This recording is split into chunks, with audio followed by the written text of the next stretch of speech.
Okay, now let's continue our discussion with image restoration. Okay, I believe that we have discussed so far we have discussed a lot of things, and then I hope that you already understand the condition, what happened in condition 1.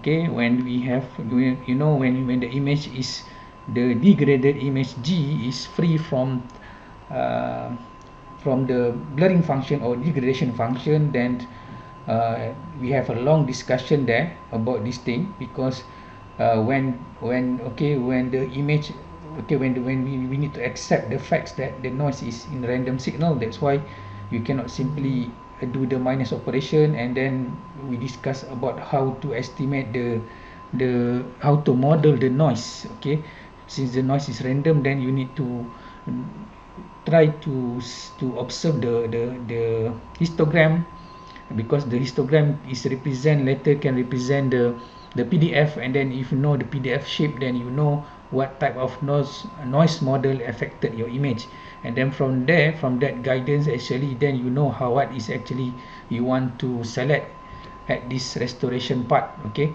we have discussed a lot of mean family filter and other statistic filters and so on. Okay, including the adaptive filter. Okay, that should be the one that to be considered to be put at this block. And then previously we talked about, okay, when which is what we call as a condition 2, where the image is the degraded image is only affected with blurring function or degradation function. And then we try to derive back the formula, and this thing, of course, it is more on the concept part rather than you have some calculations there. That's why get to know the frequency domain or image represented in frequency domain is important, because you will see that most of the time we will process this mechanism using the frequency domain, where a lot of multiplication happens there. Okay, because when the convolution in spatial domain it will become a multiplication at the frequency domains.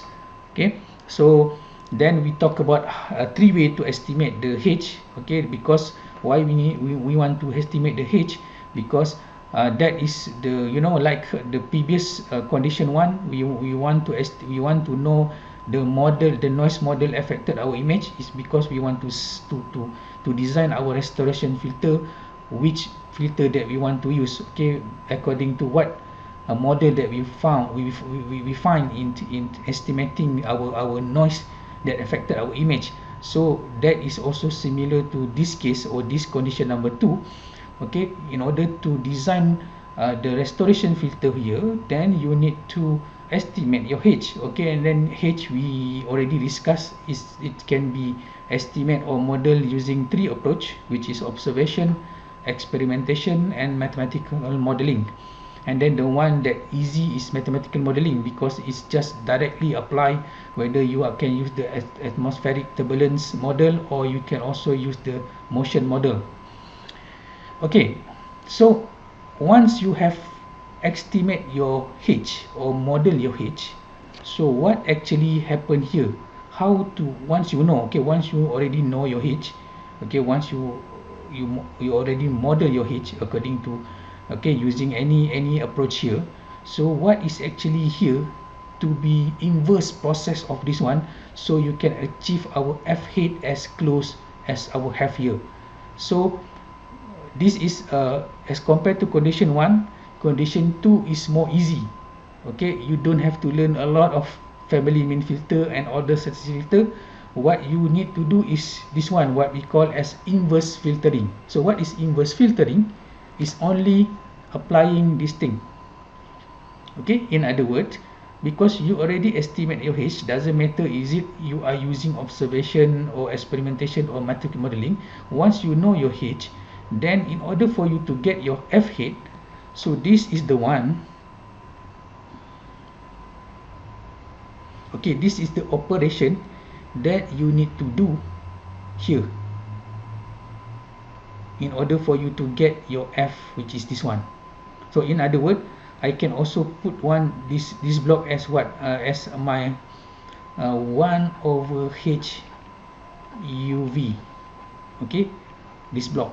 Okay, by using this one, because again, if you remember, if this one you convert into frequency domain, it become GUV, and this one is FH UV. So then, if in order for you to get or restore back your F here, which is called FH, then you need just take this G, and then you must multiply with 1 over H, which is inverse filtering, because you already know your filter, because this one is already model at this site, at this process. So as simple as that. Okay, so that's how we solve condition number 2. And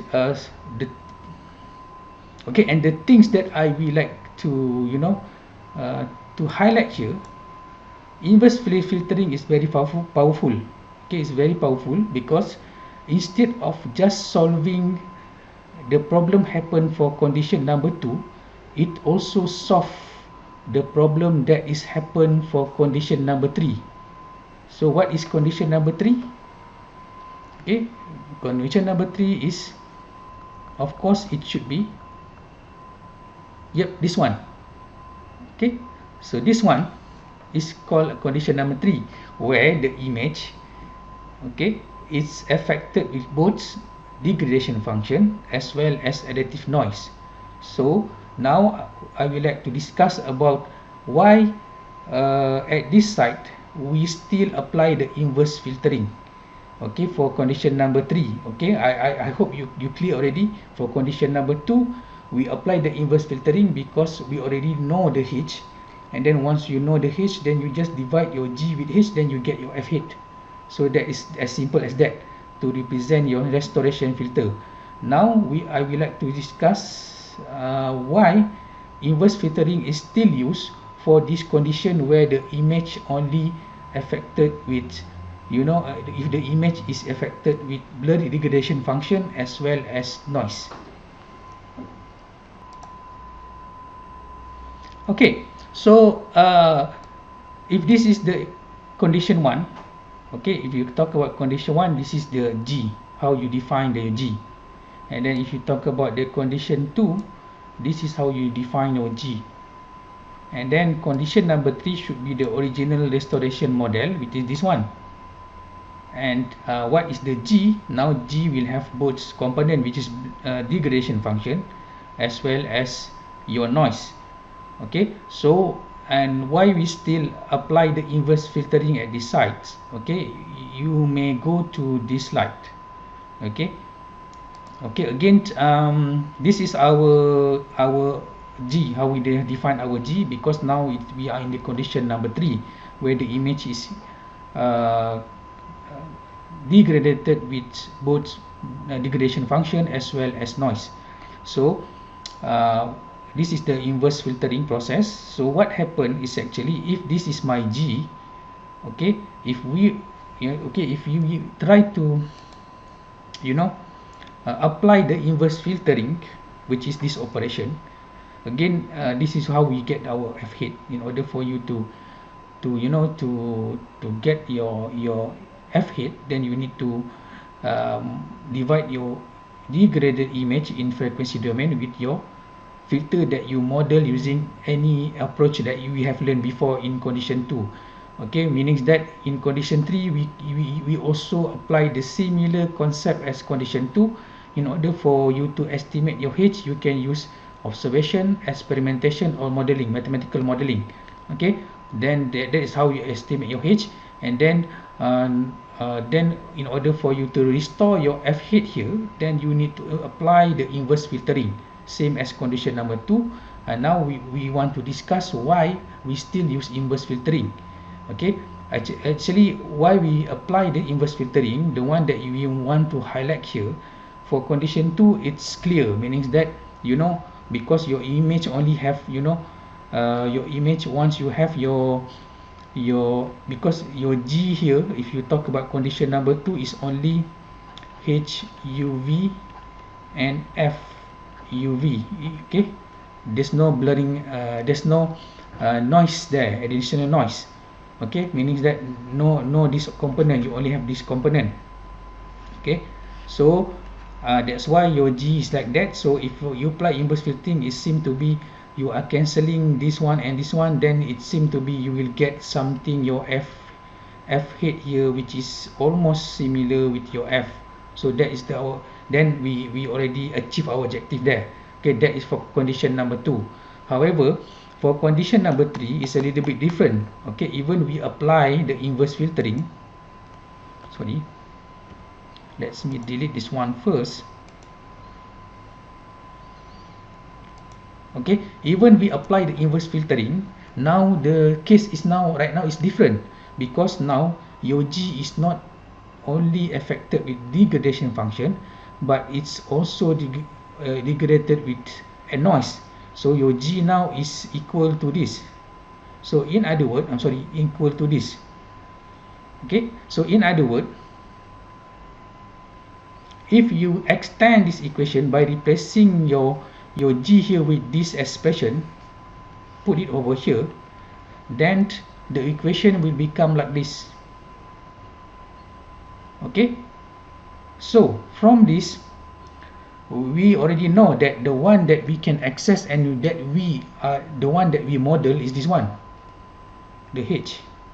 So meaning that this is the one that you can control, or this is the one that you already know, because this is the one you model by using either observation, experimentation, or mathematical modeling. And again, if you see this equation and remember back our objective for restoration, we want to have something like this. Okay, to make sure our F head as close as our our F there. Okay, to make sure that our F head is close as our F here. So from this equation, you can see that if we can minimize this component, or we make it close to 0, then actually we can achieve our objective, which is we want to have something like this, or something like this. Okay, doesn't matter, similar or equal, almost equal. Okay, that is our objective. So now we in this condition number 3, the one that we want to think about is how actually we can make sure this one as minimum as possible. So now this one become dominant, so now it will transfer almost all information here to here, because if you have something which this one dominant, this one is very small, we can consider that F head is almost equal to or close with our F. So now that is our objective. Okay, so how do we manipulate this equation so it can achieve where this one is close to 0? So one way, you need to observe your H, because H here is the one that you model. Okay, so how you access your H here, if you observe your H. Okay, let's go to H here. So what is H? H in general, okay, based on what we have learned in what we have discussed in condition 2, okay, in general, your H here, or your degradation function here, or also known as a blurring function, the characteristic of H is almost similar to what we call as a low pass filter. So why we conclude on that? Because we already proved that, okay, when we discuss about the how to estimate your H through observation. Okay, then we conclude that our H seem to be look like a low pass filter. That's why another name for this H is blurring function, because any input image will become blur when you apply this blurring function. So when something make your image become blur or smoothing, then is actually, that is also I have discussed or highlight in chapter 4, that is actually the characteristic of low pass filter. So that's why we conclude the blurring function or degradation function is a kind of low pass filter.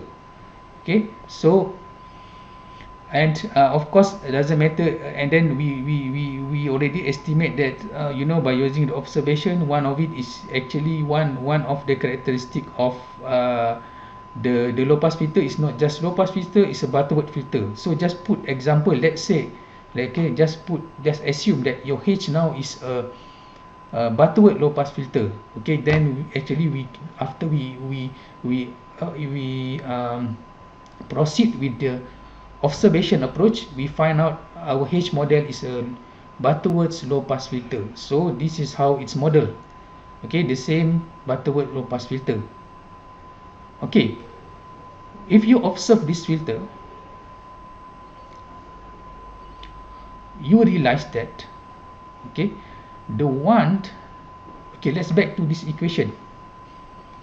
If you want to have this statement or this component here to close to 0, meaning that this one, okay, this one should not 0, or it should not small number. Okay, if this value you can have a big number or close to infinity, then that should be better, meaning that if this is infinity, then anything here, if divide with infinity, you get 0, and that is actually our objective, because we want to have this component to become 0. So that's why, in order for this one to become 0, okay, this one to become 0, this one should not small number, it should be big number, or it's better to have some infinity number, because if this one infinity, then for sure everything here becomes 0. So in other words, to avoid this one to become big, this one, okay, this component should not in 0 or small number. And before I forget, why this one, because we don't highlight this one is noise, and the fact is that, again, noise is a random signal. And one thing that I don't highlight before, when you have a random signal, if you convert into Fourier transform, okay, it's not exist, okay, because that is the characteristic of random signal. You don't have the frequency domain. So that's why that's another reason why this one is impossible to be manipulated, and the one that we can manipulate is this one, because this is the one that we model or we achieve through observation, experimentation, and mathematical modeling. Okay, so now our objective, we want, if we can minimize this one and make it this one dominant, then for sure automatically we can remove this noise. So that is our objective, because once we can minimize this one, and again, we don't know this one, but we can minimize this one, then we dominate this one, we make this one become dominant, then we can achieve our objective, which is this one. Okay, so now let's go back to the discussion about this H. Okay, so H here should be something which is bigger or almost infinity in order to make this component become close to 0. So if you observe the H here, okay, the one, okay, which part of this H is actually make this thing become, okay, this thing is actually become 0. Okay, of course, if this one becomes 0, this is the one that we want to avoid. Okay, something divided by 0, this statement become infinity. Okay, this statement become infinity if your H is equal to or close to 0. But that is the one that we want to avoid. We want to have something where our H here, it's good to have our H is equal to big number or close to infinity, because anything divided with infinity, you get this component 0. So if you observe your H here, the one that we want to avoid is this region. Yep, this region. So why I said this region, because this is the region where your H UV is equal to 0, but this region we can retain. Okay, this one I just draw it in cylinder, so you can, this one can be retained because this one you have a peak there. So once you have peak there, so again there's a big numbers there. Okay, it's a big number, so this one can be retained. The one that we want to avoid is this one, because this one actually will make your system here, your expression here, suffer with noise, because if your H is close to 0, then this one is not close to 0. It's actually play a big part in this expression. So now if this one is a big number, this is not dominant anymore. So that is the point that we want to remove. Okay, we want to avoid. So if you talk about this H filter, this is the one that, this region we want to avoid. The question is how we gonna remove this component where it contribute to the major or dominant in the noise part. So